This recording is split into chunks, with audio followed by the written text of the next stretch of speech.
Écoute-moi bien ce matin. La Bible déclare qu'il y avait un homme boiteux de naissance qu'on portait et qu'on plaçait tous les jours à la porte du temple appelé la Belle, pour qu'il demandât de l'aumône à ceux qui entraient dans le temple. Voici un homme. La Bible déclare que c'était un mendiant. Il était boiteux de naissance. C'est-à-dire qu'il est né avec cela. Et la Bible déclare que les gens le portaient pour le déposer à l'entrée du temple, afin qu'il demande de l'aumône. Mais les gens n'ont jamais porté pour le faire entrer dans le temple pour écouter la parole de Dieu. Et la Bible dit un boiteux de naissance.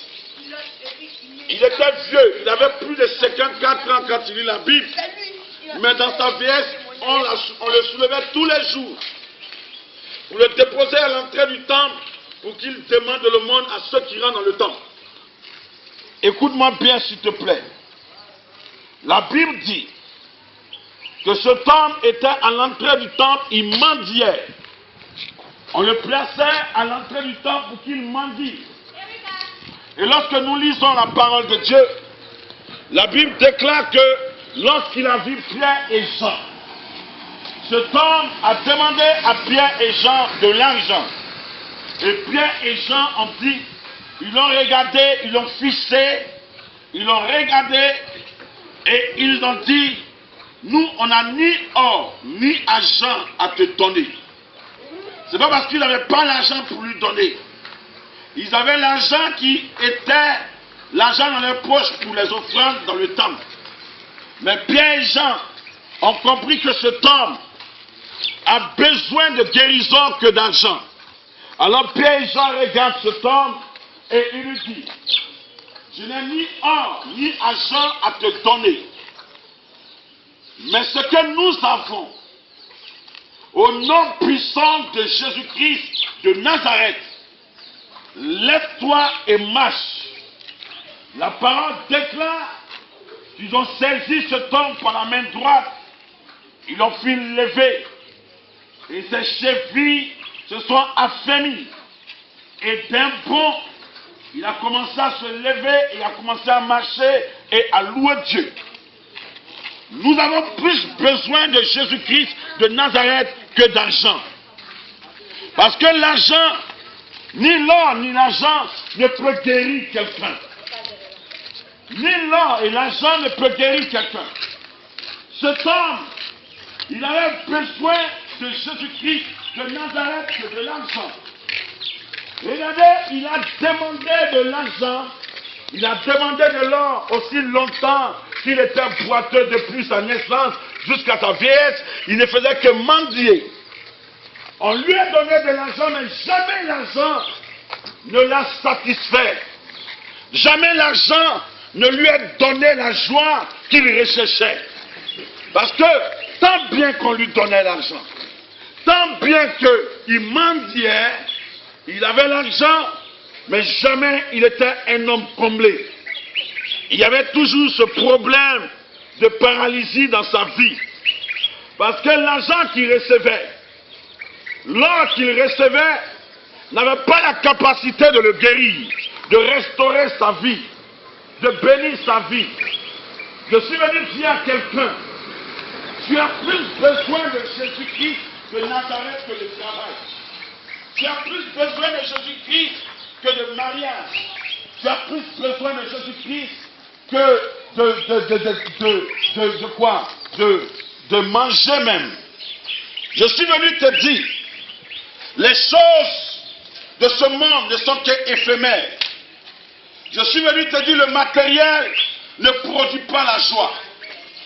Le travail ne produit pas la joie. Tout ce que tu recherches qui sont physiques ne produiront pas la joie dans ta vie. Tu peux avoir le travail et puis être très malheureux. Tu peux avoir le travail et même l'argent et avoir l'insuffisance rénale. Tu peux avoir le travail et l'argent et être aveugle. Tu peux avoir l'argent, le travail et puis être paralysé.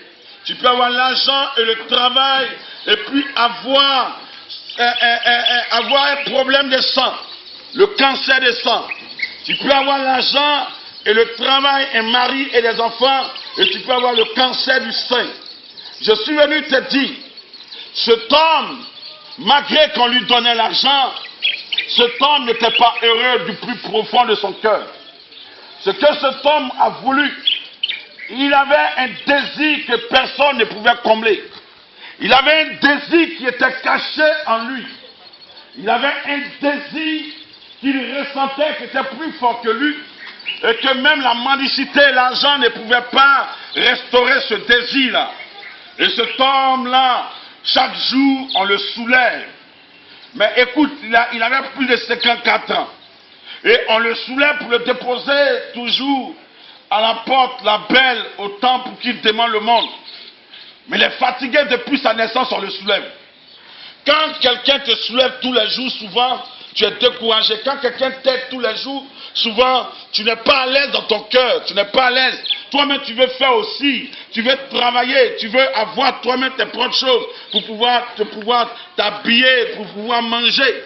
Mais s'il y a quelqu'un qui te donne tous les jours 1000 francs, 1000 francs, 1000 francs, depuis que tu es né, il te soutient jusqu'à ta vieillesse, il te soutient.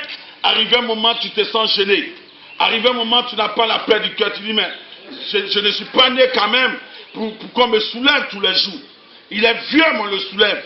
Il n'avait pas la paix du cœur, il était triste dans son âme. Il était abattu. Il n'était pas heureux. Mais la Bible déclare que lorsqu'il a croisé Pierre et Jean ont discerné. Pierre et Jean ont discerné que cette personne a plus besoin de guérison et que d'argent. Alors Pierre et Jean lui disent, je n'ai ni or ni argent à te donner. Même si je te donne l'argent, même si je te donne de l'or, tu seras toujours au temple, la belle, en train de mendier. Mais ce que je vais te donner aujourd'hui va arrêter la mendicité dans ta vie. Ce que je vais te donner aujourd'hui, on ne va plus jamais te soulever pour venir te déposer devant le temple. Je vais te donner quelque chose que ni ton père, ni ta mère, ni les gens de cette ville ne t'ont pas donné. Alors Pierre et Jean regardent cet homme. Il dit, regarde-nous. Et la Bible dit, il s'attendait à recevoir quelque chose. Pierre et Jean lui dit, je n'ai ni or, ni argent à te donner. Mais ce que je vais te donner aujourd'hui, lève-toi au nom de Jésus-Christ de Nazareth. Pierre et Jean ont donné à cet homme Jésus de Nazareth qui a plus de valeur que l'or et l'argent. Pierre et Jean ont donné Jésus. Or, je suis venu dire à quelqu'un ce matin, nous avons besoin dans cette nation de Jésus plus que tout. Tu as besoin de Jésus dans ton foyer. Tu as besoin de Jésus dans ton travail, dans l'éducation de tes enfants, dans ta maison. Tu as besoin de Jésus plus que tout. Et si Jésus n'est pas dans ta vie, et si Jésus n'est pas dans ton foyer, si Jésus n'est pas dans la vie de ton mari, si Jésus n'est pas dans ta vie, dans la vie de tes enfants, c'est comme une sauce sans sel. La sauce qui n'a pas de sel se décompose, elle se fane. Quelle que soit la grosseur du bœuf, ce qui valorise le bœuf, ce n'est pas le prix du bœuf. Ce qui donne de la valeur au bœuf, du goût au bœuf, c'est le sel écumagie. Tu peux tout avoir dans ta vie. Tu peux avoir de l'argent.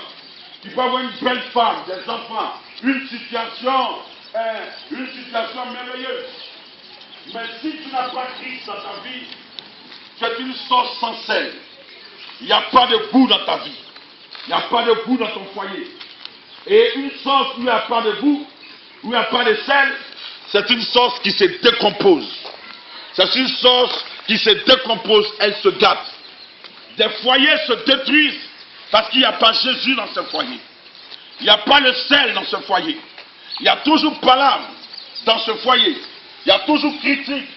Les enfants droguent parce qu'il n'y a pas Jésus dans leur vie.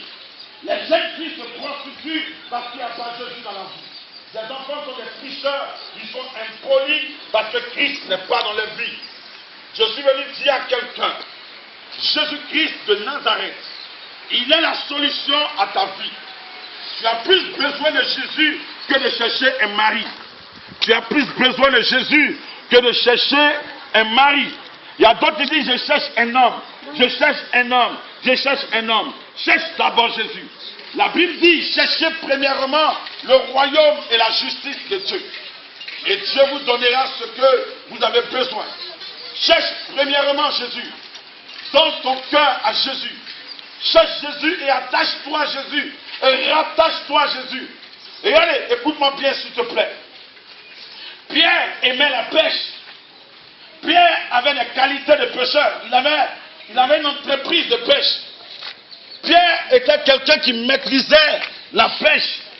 Et la parole de Dieu déclare que Pierre, un jour, il est allé pêcher, il a échoué dans la pêche. Parce que dans sa barque, Christ n'y était pas. Il allait pêcher sans Dieu. Et il a échoué. Écoute-moi bien. La Bible déclare que lorsque Jésus-Christ est arrivé au bord du lac de Génézareth, la Bible déclare que pendant que la foule se pressait pour entendre la parole de Dieu, Jésus vit deux barques.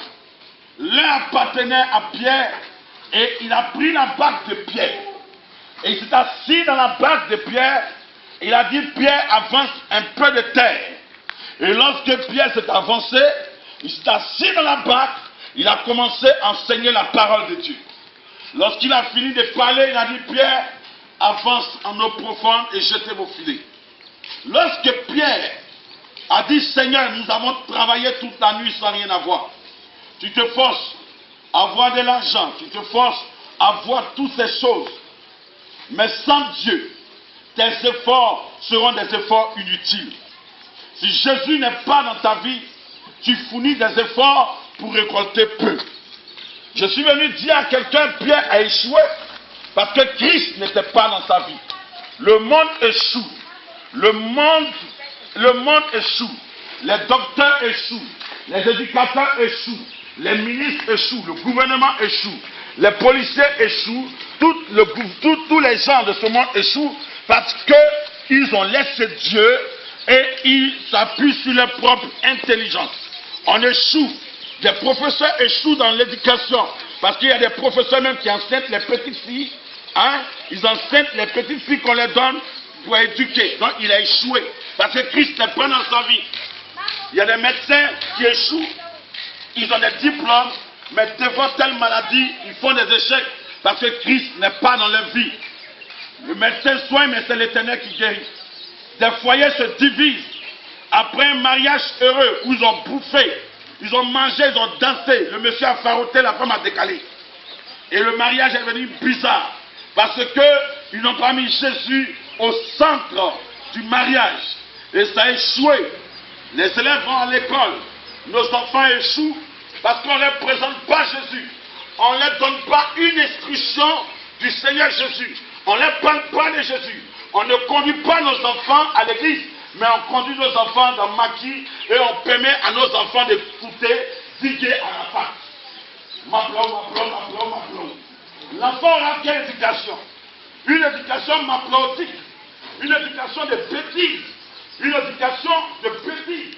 On conduit nos enfants à écouter des chansons qui sont inutiles, qui n'aboutissent à rien et qui ne permettent pas à nos enfants de s'instruire.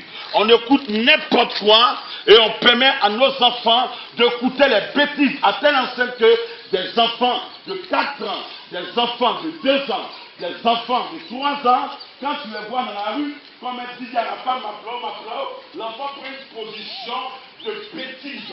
Maplao, ça veut dire baiser. Écoutez bien s'il vous plaît. Maplao, ça veut dire baiser. Et tu permets à ton enfant d'écouter. Soit le père qui danse, soit la mère qui danse. Mais tu ne conduis pas ton enfant à l'église pour adorer et pour écouter les cantiques de Dieu. Et tu es étonné que ton enfant devienne un agresseur. Tu es étonné que ton enfant devienne impoli. Tu es étonné que ton enfant, à 15 ans, il a déjà enceinté une fille. Tu es étonné que ta fille de 14 ans connaît déjà garçon. Parce qu'à la maison, papa boit, maman boit, papi tout boit, ministère de boitologie. Eux tous sont dans la boisson.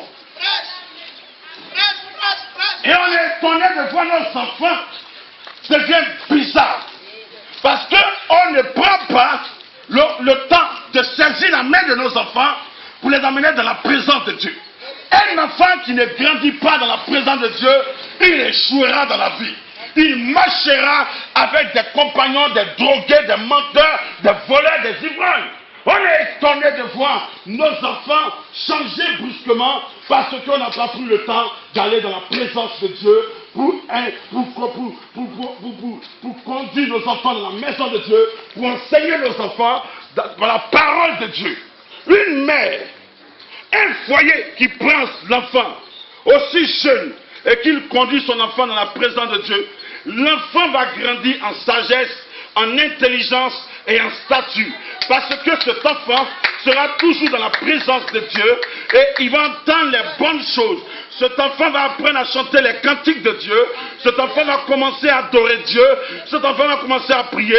Et un jour, même si le père est malade, l'enfant viendra imposer les mains au papa parce qu'il a vu ce que le pasteur fait. Il dira au nom de Jésus, maladie libère. Et aussitôt les gens verront ça en plaisanterie. Mais cet enfant-là va prier et le père sera guéri. Si Dieu n'est pas dans notre vie, si nous laissons le Seigneur, nous allons souffrir. Cet homme avait besoin de Jésus. Oh, je dis à mes enfants, je suis votre père adoptif. Mais le véritable père, c'est Jésus-Christ de Nazareth. Attachez-vous à Jésus, ne vous attachez pas à moi. Parce que d'ici, je peux mourir quelques jours, ou je peux mourir. Mais si je meurs, l'héritage que je vous donne, ce n'est pas l'argent.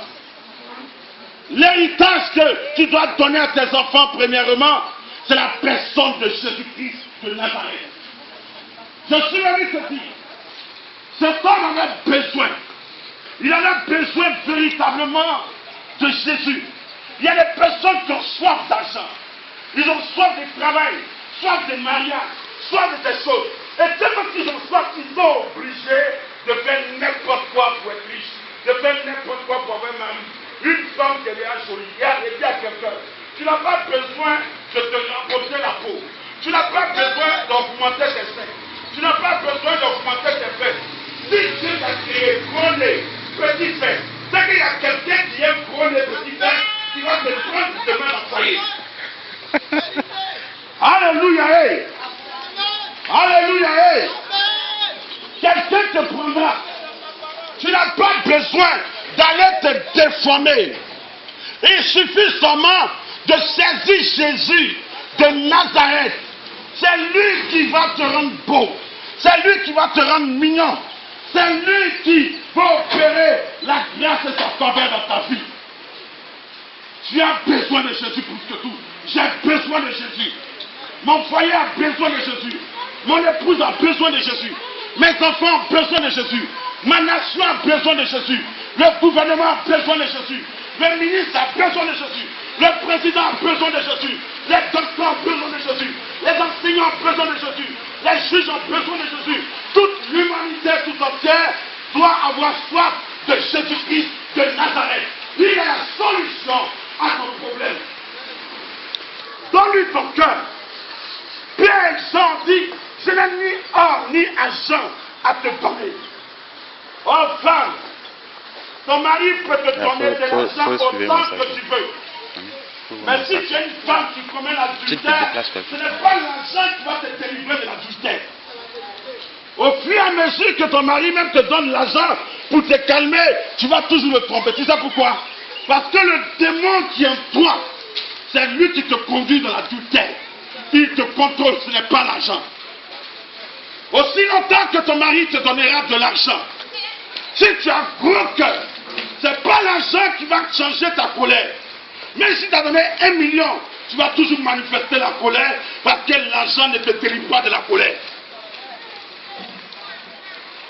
La seule personne qui va te délivrer de la colère, de la jalousie, de la haine, de la cupidité, de l'ivrognerie, de l'excès d'état, de l'animosité, des divisions, des disputes, c'est Jésus-Christ de Nazareth.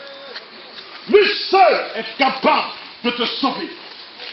Regarde ta vie. Regarde ton cœur. Est-ce que Christ demeure en toi? Est-ce que Jésus-Christ est enraciné en toi? Est-ce que Jésus-Christ vit en toi? Est-ce que Jésus-Christ demeure en toi? Est-ce que tu as fait de Jésus ton Dieu? Est-ce que tu as fait de Jésus ton roi? Est-ce que tu as fait de Jésus ton roi? Écoute bien, il y avait un jeune homme riche. Jésus lui dit, il dit, Père, promets, que dois-je faire pour hériter la vie éternelle? Jésus lui dit, est-ce que tu observes les commandements? Tu ne commettras point d'adultère, tu honoreras ton père, ta mère, tu ne diras pas de faux témoignages, tu ne voleras pas, etc. Il dit, je le fais dès ma jeunesse. Et Jésus regarde cet homme, et Jésus dit, il te manque une chose. Vends tout ce que tu as, distribue-le aux pauvres. Tu auras un trésor dans le ciel. Viens et suis-moi. La parole déclare que cet homme s'est attristé, parce qu'il avait beaucoup de biens. Et Jésus regarde ses disciples, il dit, vous savez, il est difficile un homme riche d'entrer dans le royaume de Dieu. Mais il est plus facile à un chameau d'entrer dans le trou d'une aiguille. Écoute bien, cet homme tant bien qu'il honore son père, sa mère, il ne commet pas l'adultère, il ne vole pas, il ne rend pas de faux témoignages. Il y avait un Dieu dans son cœur. Et le Dieu qui était dans son cœur, c'est le Dieu maman, le Dieu d'argent. C'était difficile pour lui de se séparer de ce Dieu-là. Quel Dieu est dans ton cœur? S'il y a un Dieu dans ton cœur, il te sera difficile si tu meurs d'hériter le royaume des cieux. Si Jésus n'est pas dans ton cœur, et Jésus n'est pas le centre de ta vie, Jésus n'est pas la pierre maîtresse dans ta vie, alors c'est qu'il y a un Dieu dans ton cœur. Le Koutoukou est un Dieu. La boisson est devenue un Dieu pour les Ivoiriens. Beaufort est devenu un Dieu. Pivois est devenu un Dieu. Pop est devenu un Dieu. La boisson, la bière de Babi est devenue un Dieu. Dans cette nation, quand ils quittent de l'aéroport jusqu'à rentrer à Yopougon, ce sont les panneaux de bière, les panneaux d'alcool. Pour dire, la nation là, on veut faire de la Côte d'Ivoire une nation ivrogne, pour conduire nos enfants dans l'ivrognerie. Une nation qui se veut émergente va faire la publicité des projets de travail, des projets pour amener les jeunes à faire le retour à la terre, d'amener les jeunes à créer. Mais on dit non, la jeunesse ivoirienne, ils aiment s'amuser. La Côte d'Ivoire, nous on aime s'amuser. Quand tu viens à Biga, c'est les maquis. On aime s'amuser. C'est la boisson, c'est les décalés coupés. Mais tu as fini de décaler, tu as coupé, tu as décalé. La boisson te décale. Et écoute bien, comment on peut faire d'une nation une nation d'alcool? Comment on peut faire de la Côte d'Ivoire une nation d'alcool? Comment on peut faire de ce pays une nation alcoolique? Une nation d'ivrognerie? Une nation de drogués? Dans presque tous les quartiers de Côte d'Ivoire, les jeunes gens s'adonnent à la pratique de la drogue. Des jeunes filles se tatouent les fesses. Elles disent je suis à la mode. Donc tatouent les seins. Tu peux jouer ton sac de riz à la maison. Tes seins c'est pour tes enfants. Tant que tu ne tombes pas enceinte et que tu n'accouches pas, le bout de tes seins ne s'ouvre pas. Mais quand tu tombes enceinte et que tu accouches, immédiatement le bout de tes seins s'ouvre. Ce n'est pas un but que tu prends pour péter. C'est pour dire que tes seins, c'est le sac de riz de tes enfants que tu dois nourrir. Et toi tu prends un but et tu tatoues. Et pour montrer à la télévision, tu portes des robes pour qu'on voit tes seins. Non, ça ne donne pas de tes seins. Tes seins, c'est la poussière. On ne s'en donne pas de tes fesses. C'est une masse de chair qui retourne dans la poussière. Si Dieu a voulu que tu te tatoues, à ta naissance, il y aurait un tatouage sur ton corps. Et on est dedans. Et on dit la Côte d'Ivoire est une terre bénie de Dieu. Oui, je confesse que la Côte d'Ivoire est une terre bénie de Dieu, mais les habitants de la Côte d'Ivoire ne connaissent pas la parole de ce Dieu-là. Ils méprisent Jésus.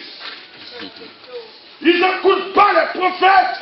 Ils n'écoutent pas les évangélistes. Ils n'écoutent pas les docteurs. Ils n'écoutent pas les apôtres. Ils n'écoutent pas les diacres. Ils n'écoutent pas le Seigneur. Mais ils s'écoutent eux-mêmes. Ils écoutent les faux faux conseillers qui sont des conseillers adultères, impudiques, menteurs et voleurs.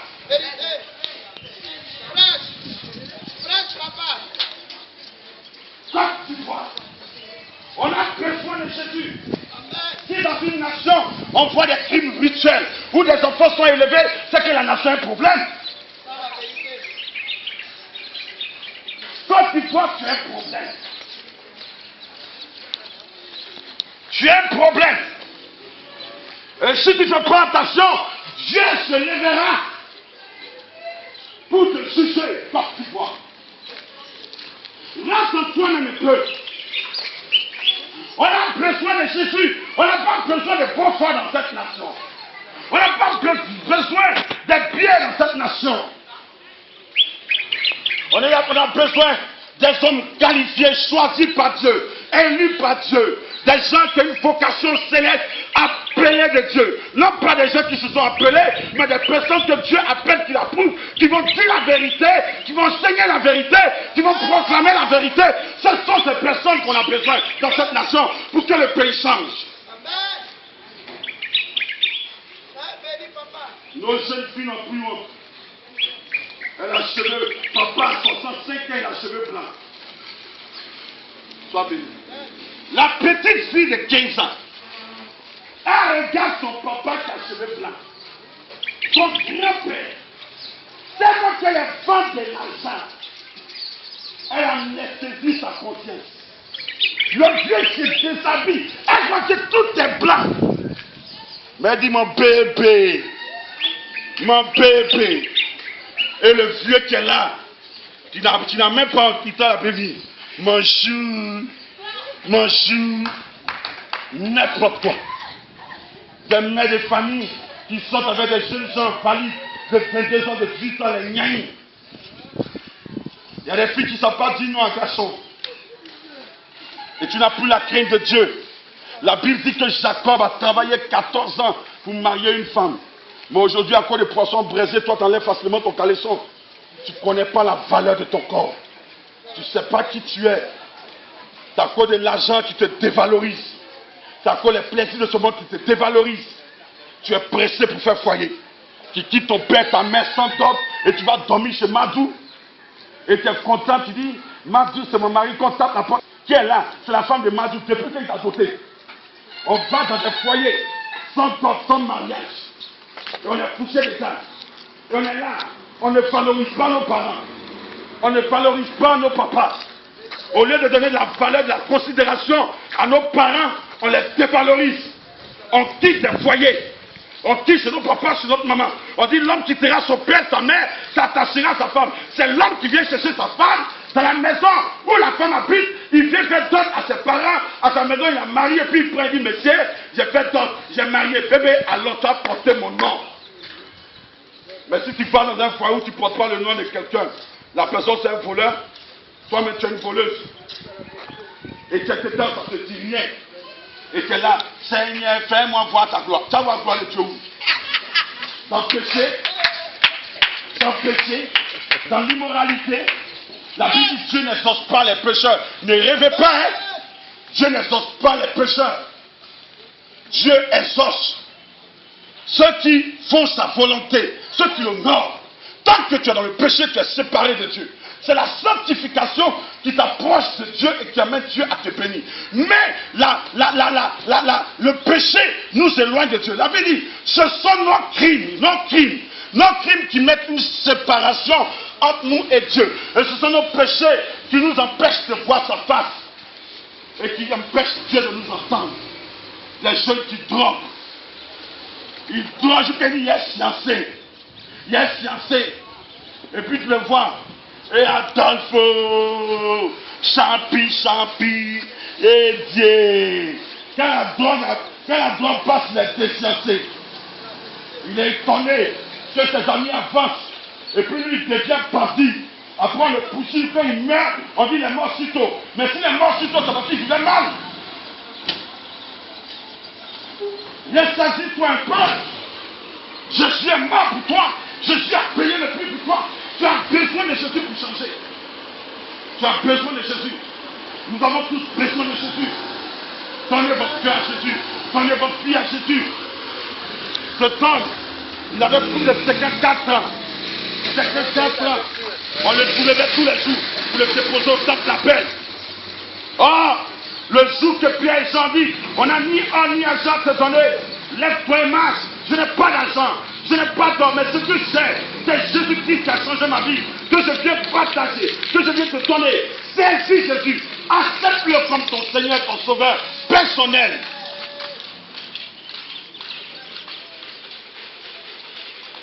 Il y a d'autres qui ont saisi tout. C'est les chaînés qui sont dans les maisons. C'est du vin qui sont dans les caves. Ils ont fait à côté de leur maison des caves. Ils ont saisi l'alcool. Quand c'est le week-end, jour férié, tu vas voir dans les matinées en train de boire.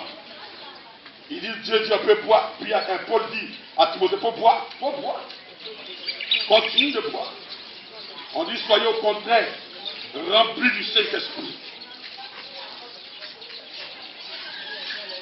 As-tu Jésus dans ta vie? Il faut donner ta vie au Seigneur. Jésus revient bientôt.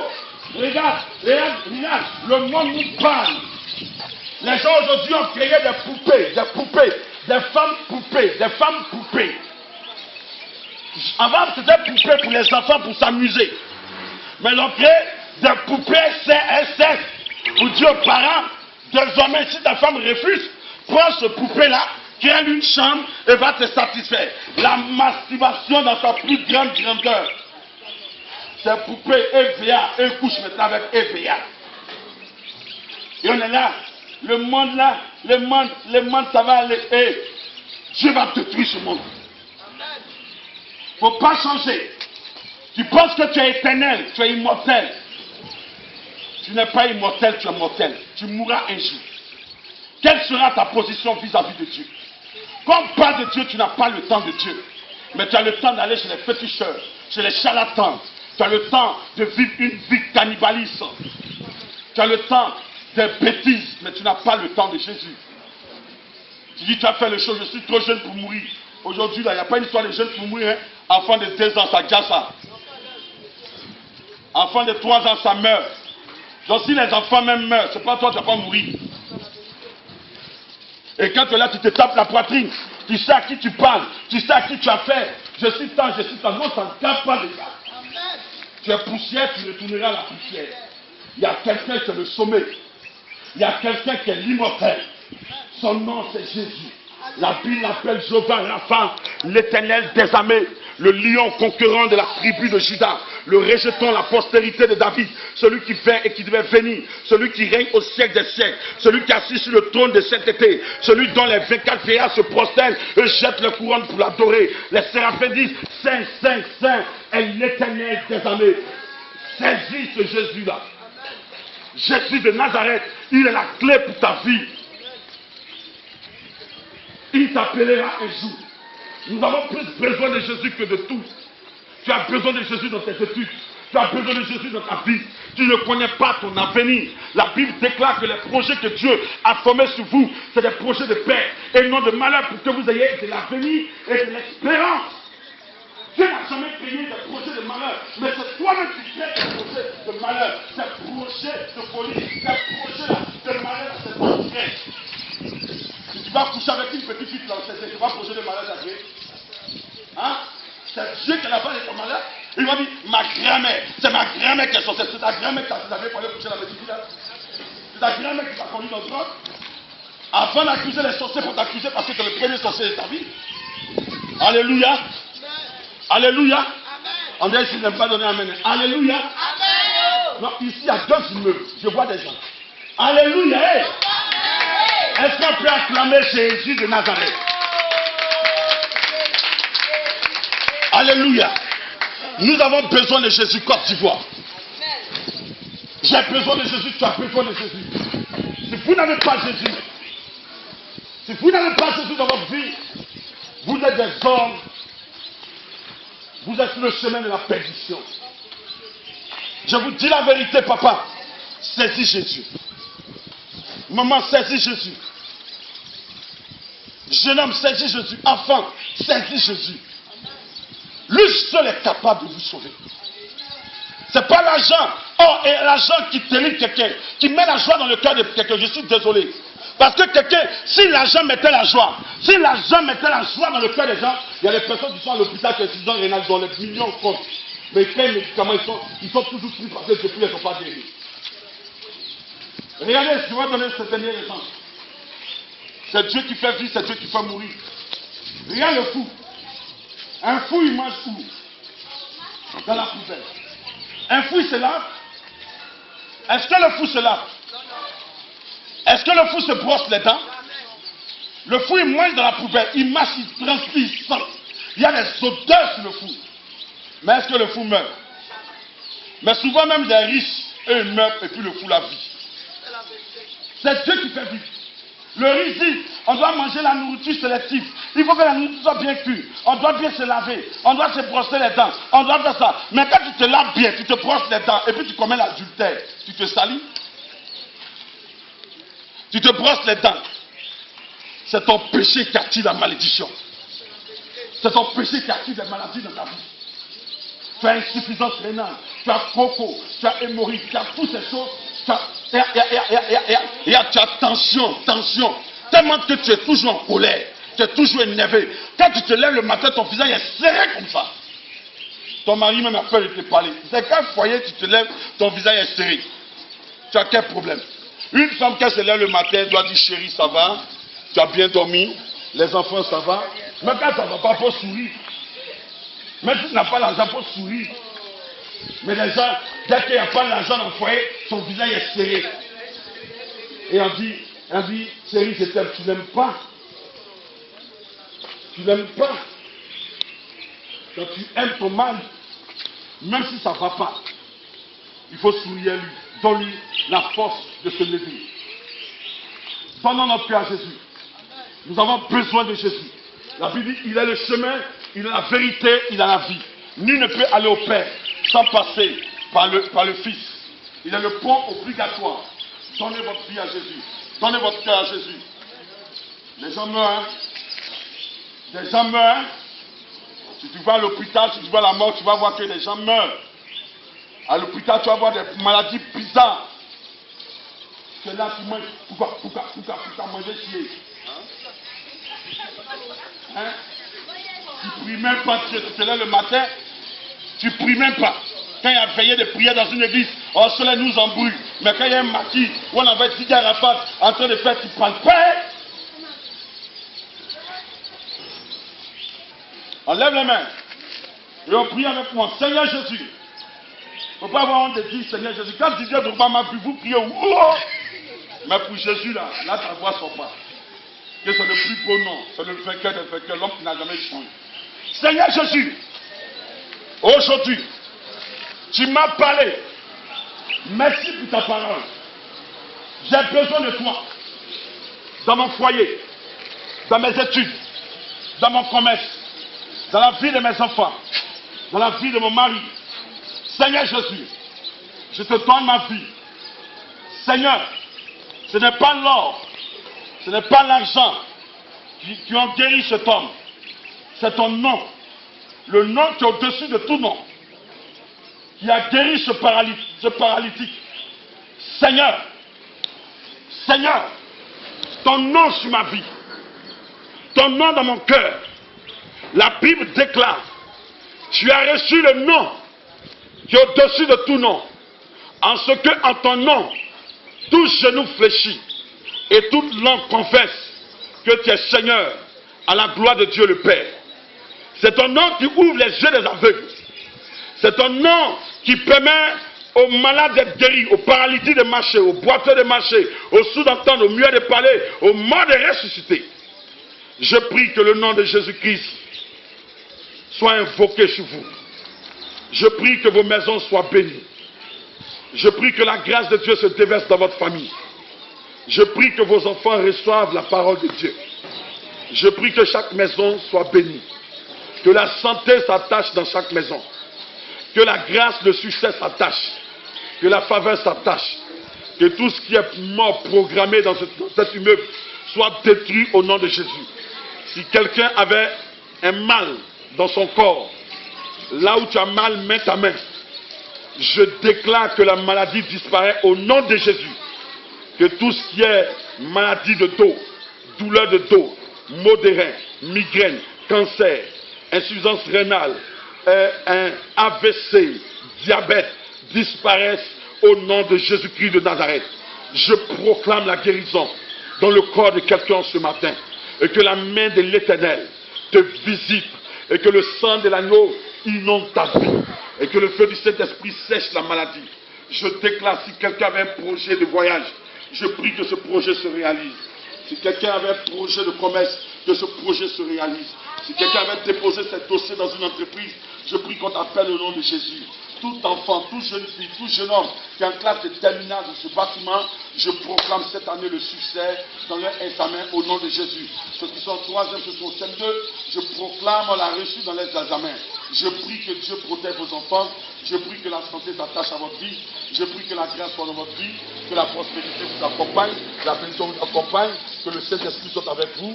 Et que Jésus-Christ soit le centre de votre vie. Et que Jésus demeure dans vos foyers. Jésus demeure dans votre vie. Jésus demeure dans votre maison. Jésus demeure dans votre vie. Soyez bénis. Et que la grâce et la faveur de Dieu reposent sur votre vie. Au nom puissant de Jésus. Que quelqu'un dit Amen. Et qu'il acclame le Seigneur pour recevoir cette prière. Soyez bénis, que Dieu vous bénisse. Amen. Amen. Sois béni.